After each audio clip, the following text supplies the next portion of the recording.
आज के क्लास में हम पढ़ने जा रहे हैं संघीय विधायिका संसद। संघीय विधायिका को हम क्या बोलेंगे? संसद बोलेंगे। मतलब समझे यूनियन लेजिस्लेटिव पार्लियामेंट। अनुच्छेद 79 के तहत इसका वर्णन किया गया है। संघीय विधायिका क्या है? हम जानते हैं कि भारत राज्यों का संघ है, और जब राज्यों का संघ है तो सभी राज्यों के लिए केंद्र में माने सब राज्यों को मिलाकर संघ में जो विधान बनता है वही विधान पूरे सभी राज्यों को लागू करना पड़ता है। इसलिए भारत जैसे देश में संघीय विधायिका अर्थात वहाँ की संसद जो नियम और कानून लागू करेगी वही नियम कानून सभी राज्यों में लागू होगा। तो इसमें लिखवाया हूँ पॉइंट्स करके कि भारत में संघीय विधायिका के शीर्ष पर एक संसद है। अनुच्छेद 79 इसको कहता है, जिसके 3 अंग है और तीनों मिलकर संसद कहलाते हैं। जिस संसद की बातें करेंगे संघीय विधायिका की हम बात करेंगे। संघीय विधायिका मतलब क्या? राज्यों के संघ का विधायिका। भारत के सभी राज्य मिलकर जो संघ बना है केंद्र सरकार में, केंद्र में, वहाँ पर जो विधान बनता है उस विधान बनाने वाले को हम विधायिका बोलेंगे।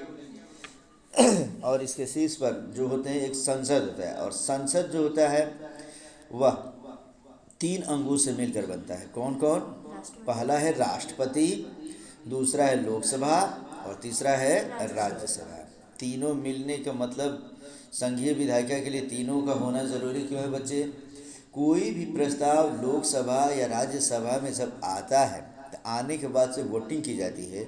वोटिंग करने के बाद से यदि बहुमत से उसे पास कर दिया जाता है, ज़्यादा से ज़्यादा लोग स्वीकार करते हैं कि हाँ ये काम होना चाहिए, तो वो सभी अपना सिग्नेचर करके अप्रूवल देकर माने या वोटिंग करके वो भेज देते हैं राष्ट्रपति के पास। राष्ट्रपति जब उस पर सिग्नेचर कर देता है तो वह विधान बन जाता है।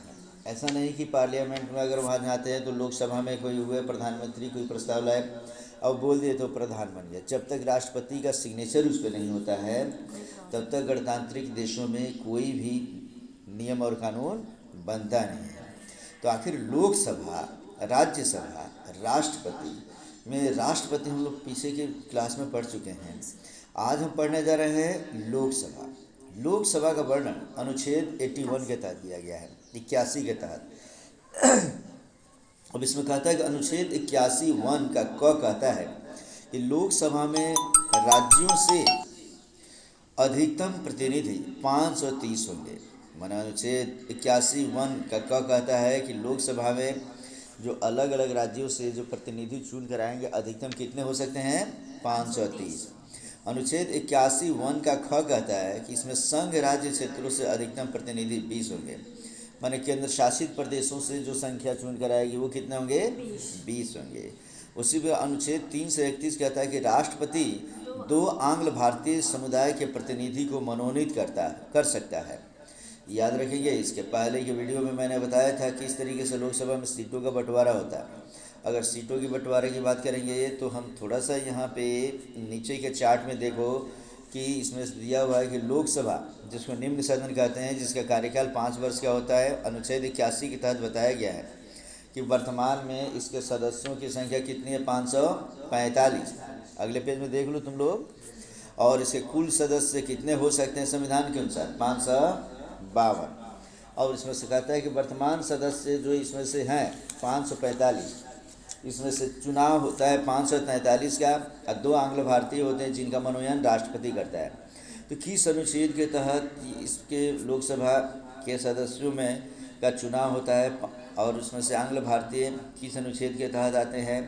फिर बताता है चुनाव जो 543 का होगा उसमें से राज्य से 530 आएंगे और केंद्र शासित प्रदेशों से 13। अधिकतम की अगर हम बात करें तो हाँ, तो केंद्र शासित प्रदेश से तो 13 हो रहे हैं। और इधर देख लो कुल सदस्यों की बात करें तो भारतीय संविधान के अनुसार मैक्सिमम कितने सदस्य हो सकते हैं?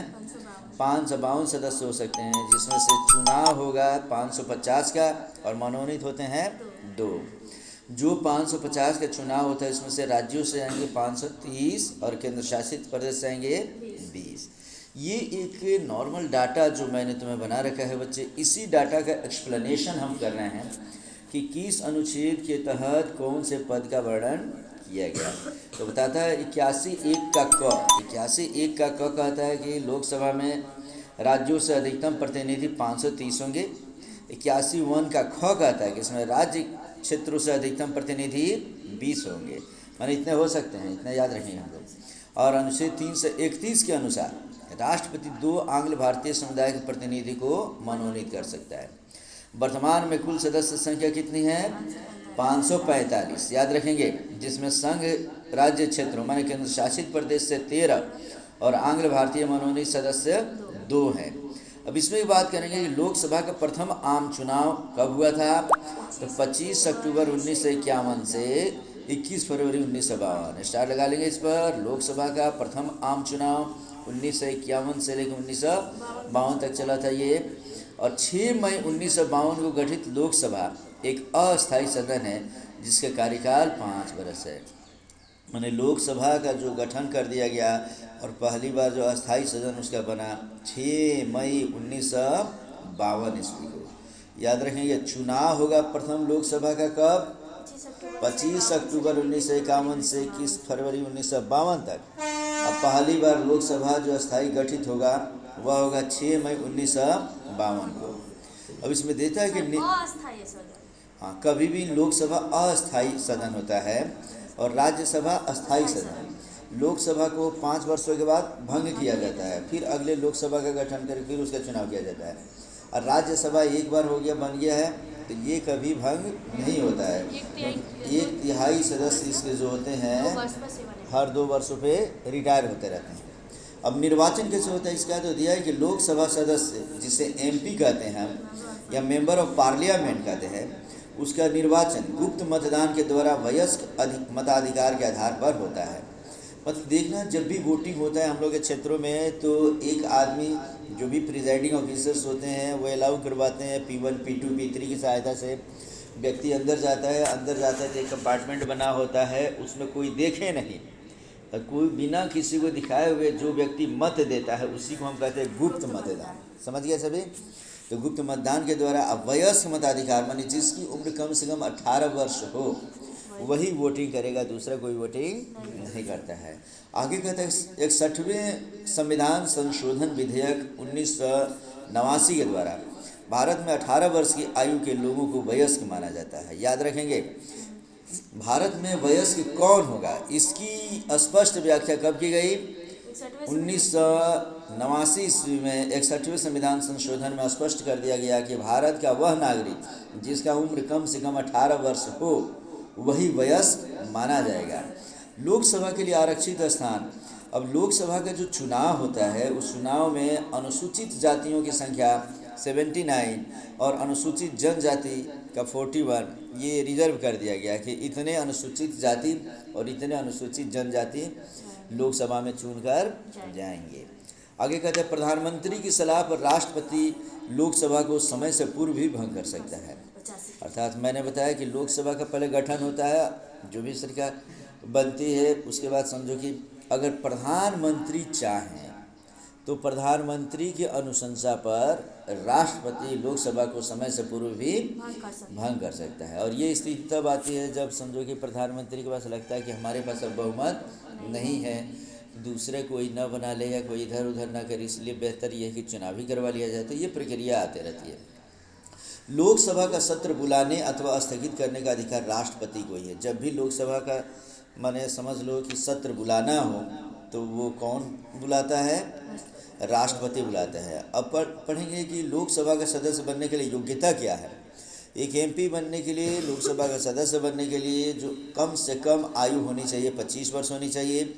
नागरिकता क्या? तो भारत का उसे नागरिक होना चाहिए और सरकार के अधीन किसी लाभ के पद पर नहीं होना चाहिए तथा पागल या दिवालिया नहीं होना चाहिए। ऐसा व्यक्ति जो पागल नहीं हो, जो दिवालिया नहीं हो या जो सरकारी लाभ के पद पे न हो, माने सरकारी नौकरी जिसकी न हो, तो वैसे लोग ही लोकसभा के सदस्य बन सकते हैं। कहते हैं आपातकाल के दौरान लोकसभा के कार्यकाल में 1 वर्ष की एक बार में मैक्सिमम वृद्धि लाई जा सकती है। अगर आपातकाल आता है तो लोकसभा का कार्यकाल मान लो कि 5 वर्ष का हो गया है, समाप्त हो गया है, तो उसे भंग करना चाहिए। लेकिन उस बीच में आपातकाल अगर लग जाए तो 1 वर्ष के लिए एक बार में माने मैक्सिमम वृद्धि की जा सकती है। आवश्यकता पड़ने पर इसका पुनरावृत्ति की जा सकती है। अगर मान लो फिर से आपातकाल आगे भी 1 साल से ज़्यादा भी रहे तो राष्ट्रपति चाहे तो आपातकाल की स्थिति में इसको आगे भी बढ़ा सकता है। मैक्सिमम अनुपस्थित दिनों की संख्या 60 दिन, उसके बाद उसका स्थान रिक्त हो जाता है। तो इसको समझेंगे। लोकसभा की जब भी मीटिंग होती है लोकसभा की, तो उसमें हमारे देश के कोने कोने से जो सांसद चुने गए होते हैं वो जाते हैं उसमें और उस मीटिंग में बैठते हैं। यदि वहाँ पे अगर लोकसभा के सदस्य लगातार माने 60 दिन तक अनुपस्थित अगर रहे, उस मीटिंग में न जाए, तो उस तरीके से उनकी सदस्यता को माने समाप्त किया जाता है और उनका स्थान रिक्त माना जाता है। और एमपी को सदन के अधिवेशन में 40 दिन पूर्व तथा 40 दिन बाद तक किसी दीवानी कार्रवाई के लिए गिरफ्तार नहीं किया जा सकता है। मतलब यदि कोई भी एमपी किसी व्यक्ति का ज़मीन हथिया लिया है या किसी का रुपया पैसा हड़प लिया है, तो उस स्थिति में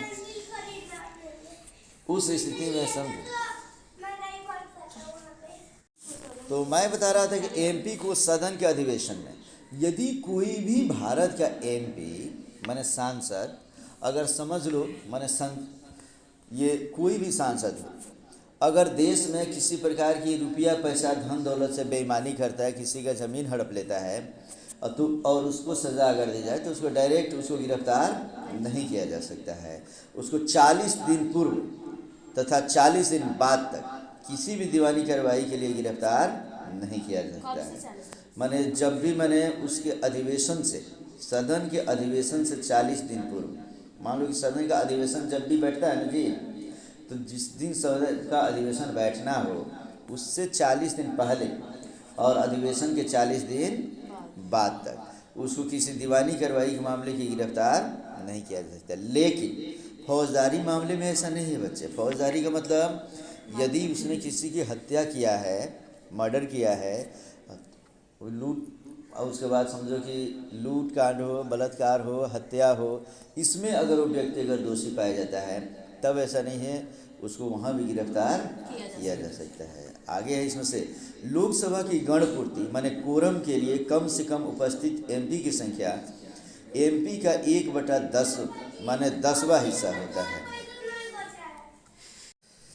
तो मैं भी पढ़ा रहा था कि लोकसभा की गणपूर्ति माने कोरम क्या होता है, तो एमपी का 1/10वां हिस्सा कोरम कहते हैं।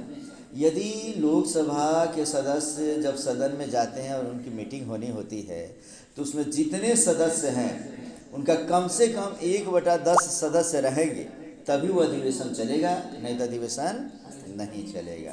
तो मान लो कि 543 है तो कम से कम समझ लो कि 54 सदस्य वहाँ होना चाहिए। 54 से कम सदस्य होने पर अधिवेशन नहीं होगा। इस पर स्टार का चिन्ह लगा लो बच्चे। ये बार बार पूछता है लोकसभा की गणपूर्ति माने कोरम के लिए कम से कम कितने सदस्यों का होना जरूरी है, तो लिखिए एमपी की संख्या का 10वां हिस्सा। आगे जमानत राशि, यदि कोई भी व्यक्ति यदि लोकसभा के सदस्य का चुनाव लड़ता है और लड़ने के बाद मिनिमम रिक्वायर्ड जो मत होता है अगर वो भी उसको प्राप्त नहीं हो पाता है तो उसकी ज़मानत जब्त कर ली जाती है और उस पर ज़मानत राशि जो 25,000 रुपया देकर वह फॉर्म भरा रहता है इलेक्शन लड़ने के लिए, वह पैसा सरकार जब्त कर लेती है, वो वापस नहीं करेगी। और एससी कैटेगरी के लिए यह 10,000 रुपया है और सामान्य लोगों के लिए 25,000 रुपया है। याद रखें हम लोग।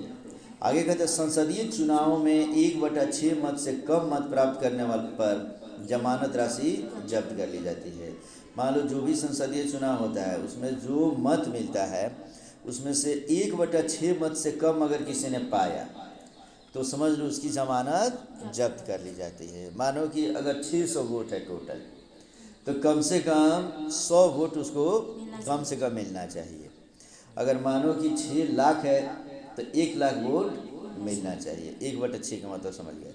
अच्छा, लोकसभा के 2 अधिवेशनों के बीच का अंतर 6 महीने से अधिक नहीं होने चाहिए, अन्यथा राष्ट्रपति लोकसभा को भंग कर सकता है। यदि किसी कारणवश मान लो कि कोई ऐसी स्थिति आती है कि लोकसभा का चुनाव हुआ, चुनाव होने के बाद से त्रिशंकु सरकार बन गई और किसी ने पूर्ण बहुमत साबित नहीं किया, अगर बहुमत साबित नहीं हुआ तो सरकार तो गिर जाती है, लेकिन चुनाव 6 महीने के अंदर ही करवा लेना पड़ता है। 6 महीना से अधिक उसका अधिवेशन नहीं होना चाहिए, माने होना चाहिए 6 महीने के अंदर ही उसको बहुमत साबित कर लेना है। और 6 महीने के अंदर अगर कोई बहुमत साबित नहीं कर पाता है तो उस स्थिति में राष्ट्रपति लोकसभा को भंग करके फिर से नए सिरे से चुनाव करवाते हैं। इसमें को एक बार फिर से समझो, मानो एक बार चुनाव हो गया और चुनाव होने के बाद से समझो कि किसी भी पार्टी को बहुमत नहीं मिलता है तो लोग गठबंधन की राजनीति करते हैं। एक दल दूसरे दल के साथ मिलकर अब बहुमत साबित करने की कोशिश करता है। अगर वो साबित कर लिया, बना लिया सरकार, तब तो ठीक है, अन्यथा 6 महीने के अंदर भी मौका दिया जाता है कि आप लोग चाहे तो आप लोग इससे दिखा सकते हैं, कर सकते हैं। अगर नहीं हो पाता है, बहुमत साबित कोई भी दल नहीं कर पाता है तो राष्ट्रपति लोकसभा को भंग कर देता है और फिर नए सिरे से चुनाव करवाया जाता है। लोकसभा के 2 अधिवेशनों के बीच 6 महीने से अधिक का अंतर नहीं होना चाहिए। हाँ, एक अधिवेशन मान लो लोकसभा का पहला अधिवेशन जब होता है और लोकसभा का पहला अधिवेशन के बाद से फिर उसका अधिवेशन होता है तो वो कितने महीने का होना चाहिए? 6 महीने से अधिक नहीं होना चाहिए प्रायः। हाँ, तो 6 महीने के अंदर ही लोकसभा का अधिवेशन बुलाना पड़ता है, बिठाना पड़ता है बच्चे। और उसमें लोकसभा को भंग कर देंगे, फिर सीधे राष्ट्रपति कहते हैं भाई लोकसभा के सदस्यों आप लोगों के रहने का कोई मतलब नहीं रह जाता है। देश में क्या हो रहा है क्या नहीं हो रहा है 6 महीने के अंदर भी अगर आप लोग माने कुछ अगर नहीं देखते हैं तो इसके बनाने का कोई मतलब नहीं है। अनुच्छेद 80 का बी कहता है कि चुनाव में किसी दल को स्पष्ट बहुमत नहीं मिलने पर राष्ट्रपति लोकसभा को भंग कर नए चुनाव का आदेश दे सकता है, जिससे मध्यावधि चुनाव माने मिड टर्म पोल कहते हैं। अभी तक 5 बार मध्यावधि चुनाव हो चुके हैं, जिसमें से समझो कि 1971 ईस्वी, 1979, 80 और 1991 और एक बार और इसमें समझ लो कि इसमें 2 बार और जो है वो भी तिथि तुम लोग देख लोगे, नहीं तो अगले वीडियो में फिर बताऊंगा मैं तुम्हें। तो इस तरीके से मतलब होता क्या है कि किस अनुच्छेद के तहत राष्ट्रपति मध्यावधि चुनाव कराते हैं। तो यदि चुनाव में किसी दल को स्पष्ट बहुमत नहीं मिले, एक बार चुनाव हो गया और देखा गया कि किसी को भी पूर्ण बहुमत नहीं मिल रहा है, तो उस स्थिति में राष्ट्रपति लोकसभा को भंग करके अब मध्यावधि चुनाव माने होना चाहिए 5 साल के बाद चुनाव, लेकिन उसके मध्य में ही फिर से चुनाव अगर कराना पड़ जाए तो सब क्या कहते हैं? मध्यावधि चुनाव। जैसे मध्यावधि चुनाव लोकसभा में कई बार ऐसा होता है कि यदि लोकसभा का कोई सदस्य ही डेथ कर जाए साल भर 2 साल के बाद से, तो वहाँ पर भी मध्यावधि चुनाव ही उसको बोलते हैं हम लोग, ठीक है ना। तो आगे इसमें कहते हैं, अभी मैं बताया था कि अनुच्छेद 81 के तहत लोकसभा के कौन कौन सदस्य हैं, और इसमें टोटल सदस्यों की संख्या वर्तमान में 545 और कुल सदस्य 552, और इसमें से चुनाव होते हैं 543 का, 2 आंग्ल भारतीय होते हैं जिसे राष्ट्रपति मनोनीत करता है, और राज्यों से 530 चुनकर जाते हैं और केंद्र शासित प्रदेश से 13। लेकिन संविधान के अनुसार अगर बात करें तो इसमें से अधिकतम सदस्य हो सकते हैं 552, चुनाव 550 का होगा और मनोनीत तो 2 ही रहेंगे जो राष्ट्रपति मनोनीत करेंगे। राज्यों से 530 आते हैं और केंद्र शासित प्रदेशों से 20 आ सकते हैं। इस तरीके से हमारा लोकसभा हमारा कंप्लीट हुआ बच्चे। संघीय विधायिका संसद का ये अंग जो है लोकसभा ये हम पढ़ चुके हैं। अगले वीडियो में पढ़ेंगे हम लोग राज्यसभा।